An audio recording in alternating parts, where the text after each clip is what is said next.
Salut tout le monde, j'espère que vous allez bien. Aujourd'hui on se retrouve pour la preview de WWE Crown Jewel, un pay-per-view qui a fait beaucoup parler de lui et pas forcément en positif puisque oui, la WWE retourne en Arabie Saoudite. La dernière fois c'était pour le Greatest Royal Rumble et le moins que l'on puisse dire c'est que c'est pas un pay-per-view qui est rentré dans les annales pour sa qualité. Enfin bref, avant d'attaquer cette preview et de donc vous parler de Crown Jewel, qui est un pay-per-view qui fait assez polémique, je vais revenir sur Evolution. Comme vous avez pu le voir, je n'ai pas sorti de review, de vidéo résultat du pay-per-view. Ce n'est pas un oubli de ma part, ce n'est pas non plus par manque de temps, c'est un choix personnel. Alors non, je ne boycotte pas un show 100% féminin, hein. Ça n'a rien à voir avec ça, c'est juste qu'en fait, si vous voulez, je n'ai pas réussi à rentrer dans le pay-per-view. C'est-à-dire que je l'ai regardé en direct et j'ai pas réussi à être investi par ce pay-per-view émotionnellement. Et c'est pour ça que j'ai pas voulu faire de vidéo dessus. J'avais pas envie de me forcer. À la base, j'avais juste envie de donner en fait les résultats et mon avis sur les matchs sans noter en fait le show. Et en fait, après, je me suis rendu compte que j'avais tout simplement pas envie de faire de review dessus. Donc, vous allez avoir mon avis assez condensé et très très rapidement sur Evolution. Et donc, du coup, oui, je vais parler de Evolution dans la preview de Crown Jewel. Ouais, moi, je suis un dingue. Moi, je suis un malade, les gars. Moi, je suis un dingos. Je parle de Evolution. Je parle d'un show 100% féminin dans la preview de Crown Jewel. Il y a quoi maintenant? Qu'est-ce qu'il y a? Hein? Moi, je suis un fou, moi. Bref. Donc, pour faire simple et rapidement, j'ai trouvé que c'était un show sympa. Je m'attendais pas à ce que ce soit aussi cool. Je pensais que ça allait être vraiment un show mauvais, et j'insiste, vraiment mauvais. Et finalement, ça n'a pas été dégueulasse. On a même eu le meilleur match cette année dans le main roster, que ce soit chez les hommes ou bien chez les femmes, entre Becky Lynch et Charlotte. C'était excellent. C'était vraiment un excellent match. J'en attendais beaucoup et elles ne m'ont pas déçu. Donc, bravo à elles, tout simplement. Et sinon, pour le reste de la carte, j'ai pas grand chose de négatif à dire dessus, en fait. Même la bataille royale, enfin, les dernières minutes de la bataille royale étaient franchement pas mal. Donc, non, Evolution, c'était un show plutôt sympa. Je m'attendais pas à ce que ce soit aussi cool. Donc, bravo, mesdames. Voilà, la petite parenthèse évolution étant refermée, on va pouvoir donc attaquer la preview de Crown Jewel. Donc le premier match dont je vais vous parler, c'est le match entre The Bar et le New Day, donc pour les titres par équipe de SmackDown.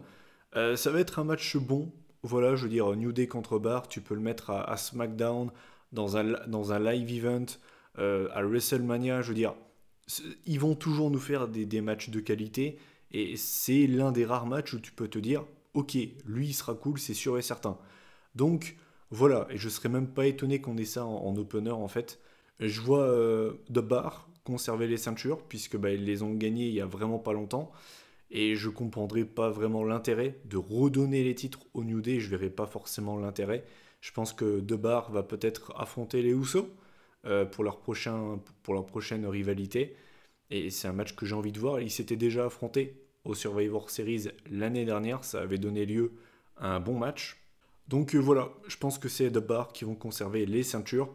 Ensuite, on enchaîne avec un match qui a subi un gros changement puisque c'est pour le WWE Championship. On aura AJ Styles, le champion. Bon, ça bouge pas. Mais ce qui a bougé, c'est son challenger puisque ce n'est plus Daniel Bryan mais Samoa Joe. Vous allez voir que c'est également pareil pour John Cena. Cena et Bryan ont décidé en fait de ne pas se rendre à Crown Jewel. C'est des choix totalement personnels parce que ils sont pas tout à fait d'accord pour se rendre là-bas suite à ce qui s'est passé récemment. Et je les comprends totalement et je trouve que c'est même très respectable d'avoir les cojones de dire non. Désolé Vince, mais je n'y vais pas. Je trouve que c'est couillu, et même si John Cena peut se le permettre, parce que c'est John Cena, même Daniel Bryan, chapeau. Franchement, bravo au mec, parce que moi je trouve que c'est tout à fait logique, et je comprends totalement leur choix. Malheureusement, du coup, le Bryan contre Styles, on l'a eu à SmackDown, d'ailleurs c'était un bon match. C'est vrai que pour moi, Bryan contre Styles, ça mérite quand même un gros pay-per-view, peut-être qu'on l'aura par la suite, c'est possible. Mais du coup, on se retape un Samoa Joe contre AJ Styles. Et du coup, pour moi, ça rend ce match vraiment très prévisible. À la base, on devait avoir Bryan contre Styles. Donc du coup, je vois pas pourquoi est-ce que la VE donnerait la ceinture à Joe, sachant que Joe, il est juste là pour remplacer Bryan. Voilà, en fait. Je serais très surpris, honnêtement, si c'était Samoa Joe qui venait à gagner ce match. Ça ne me dérangerait pas, bien au contraire, j'aime beaucoup Samoa Joe. Ça fait déjà un moment qu'il est dans le main roster, ça va déjà faire presque 2 ans. En début d'année prochaine, ça fera déjà 2 ans qu'il est dans le main roster. Et ouais, ça passe très très vite. Et bah, il serait peut-être temps de lui donner un titre, parce que bah, Samoa Joe, il a encore absolument rien gagné dans le main roster, que ce soit des titres par équipe, des titres mineurs ou bien même majeurs. Donc c'est vrai que ça commence à faire beaucoup, mais malheureusement pour lui, je ne pense pas qu'il va remporter la ceinture. Donc je pense que c'est AJ Styles qui va conserver la ceinture, et je pense qu'il va défendre la ceinture à Survivor Series contre le vainqueur de la Coupe du Monde. Ensuite, eh bien, on va enchaîner avec la Coupe du Monde de la WWE, puisque oui, la WWE organise sa World Cup. Et ouais, les États-Unis ne se sont pas qualifiés pour la Coupe du Monde de foot, donc la WWE organise sa Coupe du Monde. Et c'est bien une Coupe du Monde made in America, puisqu'il n'y a absolument aucun étranger. Il n'y a que des Amerlocs. Et voilà, c'est typiquement américain, ça ne me surprend même pas, puisque pour beaucoup d'Américains, bah, il n'y a que les États-Unis qui comptent dans le monde. Au-delà des États-Unis, c'est pas important. Les Américains sont quand même très très centrés sur eux-mêmes. Ils ont quand même un sacré melon, l'air de rien. Pour eux, il n'y a que les États-Unis qui comptent. Et pour moi, cette Coupe du Monde est assez révélatrice de ce que peuvent penser les Américains. C'est quand même assez chaud. Bref. Donc, bah, du coup, voilà, c'est une Coupe du Monde qui représente soi-disant les meilleurs au monde. Et donc, on a 4 catcheurs de Raw et 4 catcheurs de SmackDown. Et normalement, bah, on devait avoir John Cena. Finalement, il a été remplacé par Bobby Lashley. Et donc, du coup, bah, je vais vous faire mon petit pronostic de cette Coupe du Monde. J'ai l'impression de revenir cet été avec la Coupe du Monde de foot. Et quand tu fais tes pronostics dès le début de la compétition en te disant qui va gagner la Coupe du Monde. Bref. Donc, on aura Bobby Lashley contre Seth Rollins, un match 100% Monday Night Raw. Et je pense que c'est Bobby Lashley qui va l'emporter. Faut pas oublier que Dean Ambrose, du coup, a tourné heel sur Rollins. Je le vois bien, pourquoi pas l'attaquer. Et dans tous les cas, on voit que la WWE essaye de monter petit à petit Bobby Lashley suite à son association avec Lio Rush. D'ailleurs, il est très saoulant. Hein. Donc voilà, je pense que c'est Bobby Lashley qui va éliminer Seth Rollins. Ensuite, on aura Kurt Angle contre Dolph Ziggler. Là, je pense que c'est Kurt Angle qui va s'imposer tout simplement. Ce qui n'est pas très valorisant pour Dolph Ziggler, puisque bah, Kurt Angle, même si c'est un catcheur que j'aime beaucoup, bah, il catch presque plus. Et quand tu perds contre un mec qui catch presque plus, ça te fait pas une très bonne pub. Donc voilà, je pense que c'est Kurt Angle qui va s'imposer. De l'autre côté, donc, on aura Jeff Hardy contre le Miz. Et je pense que c'est Jeff Hardy qui va s'imposer. J'ai pas vraiment d'argument. Mais voilà, vous allez voir pourquoi est-ce que je pronostique une victoire de Jeff Hardy. Et dans l'autre match, on aura Rey Mysterio contre Randy Orton. L'air de rien, ça a quand même de la gueule, on peut dire ce qu'on veut. Je pense que c'est Orton qui va s'imposer. Là, c'est vrai que c'est quand même assez... ça pourrait être aussi Rey Mysterio. Ça va être un match assez dur à pronostiquer. Mais je vais quand même pronostiquer Orton.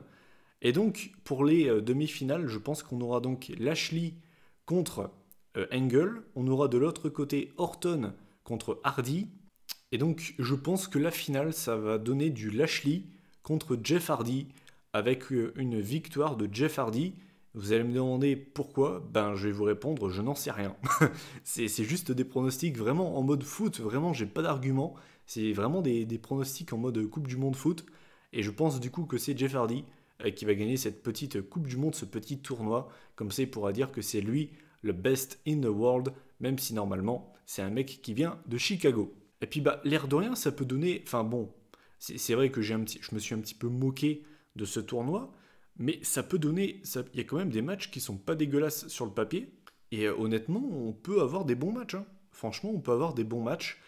Donc, bah écoutez, comme on dit, wait and see, mais je pense pas qu'on aura...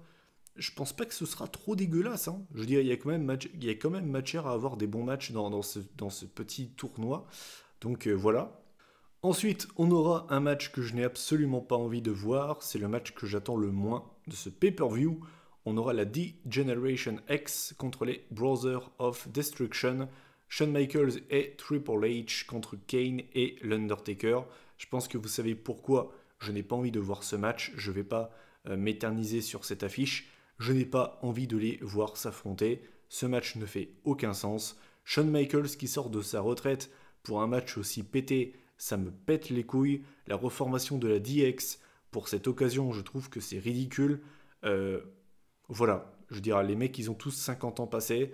Les trois quarts ne catchent presque plus. Il y en a même un qui n'a pas catché depuis presque 10 ans.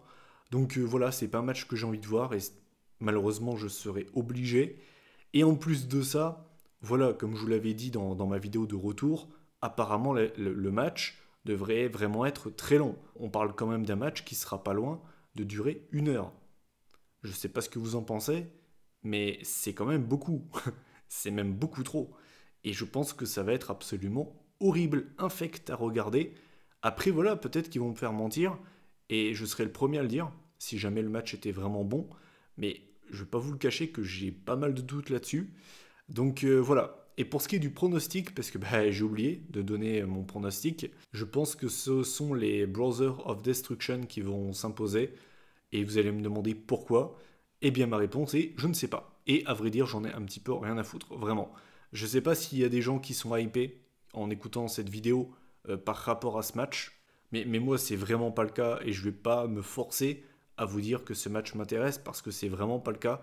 Je vais plus souffrir en voyant ce match que l'apprécier, genre en mode ouais, c'est la nostalgie. Désolé, mais non, ça va pas faire effet sur moi. Et enfin, le main event de WWE Crown Jewel, qui a donc du coup été modifié, puisqu'à la base c'était un triple threat match avec Roman Reigns. Malheureusement, on a appris la nouvelle. Du coup, ça s'est transformé en finale, entre guillemets, entre Brock Lesnar et Braun Strowman pour couronner le nouveau champion universel, hein, puisque le titre a été rendu vacant. C'est un match qu'on avait déjà vu à No Mercy l'année dernière et c'était un match qui avait déçu beaucoup de monde, moi y compris. Donc c'est pour ça que j'avais envie de vous dire que normalement ça devrait donner un match sympa entre deux gros bourrins, mais vu que le match de No Mercy avait déçu tout le monde, je sais pas vraiment quoi en attendre. J'espère juste que le match sera meilleur qu'à No Mercy, c'est tout ce que je peux vous dire. Mais je veux dire, normalement, t'as Lesnar Strowman. Enfin, je sais pas, mais ça me paraît quand même pas compliqué de faire un match acceptable, correct, voire même bon, avec ces deux mecs-là. T'as deux mastodontes, t'as deux bœufs qui se rentrent dedans. C'est simple, tu leur dis, les mecs, donnez tout ce que vous avez, défoncez-vous la gueule. Et normalement, voilà, t'as pas trop de. Normalement, c'est pas trop compliqué de tirer quelque chose de pas trop dégueulasse avec ces deux-là. Donc, je pense que ça devrait être pas trop mal. Et pour ce qui est du résultat, eh bien, je pense que c'est Strowman qui va s'imposer. Je pense que c'est ce qu'ils vont faire, puisque je pense que Reigns allait conserver de toute façon, et ils vont pas redonner la ceinture sur Lesnar. En tout cas, je ne pense vraiment pas, puisque Lesnar doit faire un match de combat libre contre Daniel Cormier dans un prochain pay-per-view de l'UFC. Donc le mec, il doit vraiment se concentrer là-dessus. Et je vois mal la WWE lui donner la ceinture universelle et ne pas être présent les trois quarts du temps comme il l'a fait pendant plus d'1 an. Je pense pas que la VE va refaire ça, en tout cas j'espère vraiment pas. Donc je pense que c'est Strowman qui va s'imposer et on verra enfin Braun Strowman champion du monde, ça fera plaisir. Et je pense que derrière il partira en rivalité avec Drew McIntyre. Et bien voilà, j'en ai terminé avec cette preview de WWE Crown Jewel. Mon avis sur cette carte, je trouve qu'il y a plus de potentiel avec ce pay-per-view là qu'avec le Greatest Royal Rumble.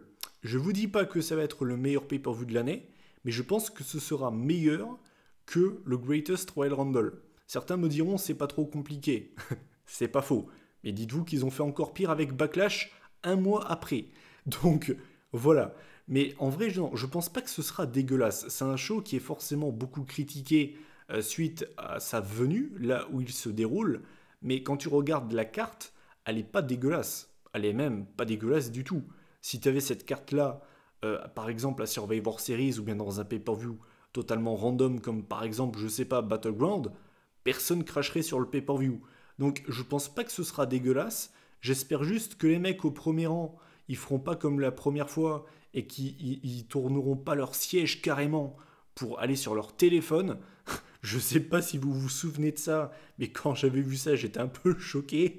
J'étais là en mode, ok, t'as payé ta place, je sais pas combien, et c'est comme ça que tu réagis quand tu vois du catch. Ok, je crois que t'as pas trop bien compris le côté interaction dans le catch. Hein, il y a une interaction avec le public. Hein. Donc voilà, je pense pas que ce sera trop dégueulasse. Cela dit, je vous le dis, ça va être comme évolution. C'est-à-dire que si j'arrive pas à rentrer dans le show, si pour moi le show n'est pas marquant, si on a un show qui est copié-collé sur le Greatest Royal Rumble et qu'il n'y a absolument rien de must-see à dire ou bien à voir, ben je pense pas faire de vidéo review dessus. J'ai pas envie de me forcer. J'ai pas envie qu'on me mette un couteau sous la gorge en mode vas-y, parle du show, parle du show. Je suis pas comme ça. Je vais pas citer de blase de youtubeurs, mais j'ai déjà entendu des youtubeurs catch limite en train de laisser entendre qu'ils étaient limite obligés de faire des reviews de Raw ou SmackDown alors ils en avaient pas l'envie. Et moi, j'ai pas envie de devenir comme ça. Si j'ai envie de parler du show, je le ferai. Si j'en ai pas envie, j'en ai pas envie. Il y a personne qui me met un couteau sous la gorge. Donc, je vous promets rien. C'est possible que j'en parle. Si pour moi, il y a vraiment besoin d'en parler, j'en parlerai. Si le show est décevant et que la seule chose de marquante, bah, c'est le changement de titre universel, je vous le dis, je pense pas faire de vidéo dessus. Mais du coup, voilà. Si jamais j'en parle, ça sortira très probablement samedi. Et puis bah, sinon, on se retrouvera bah, peut-être ce week-end quand même, mais pour une autre vidéo qui n'aura rien à voir avec Crown Jewel. Donc du coup, voilà, j'en ai terminé avec cette vidéo. Je vous invite à réagir en commentaire sur la carte du pay-per-view. Qu'est-ce que vous en pensez? Quel est le match que vous attendez le plus? Celui que vous attendez le moins? Qui voyez-vous gagner la fameuse Coupe du Monde du catch? Et puis bah donc, on se retrouve très probablement ce week-end dans tous les cas. Moi, je vous souhaite à tous un bon pay-per-view. Allez, salut les gars!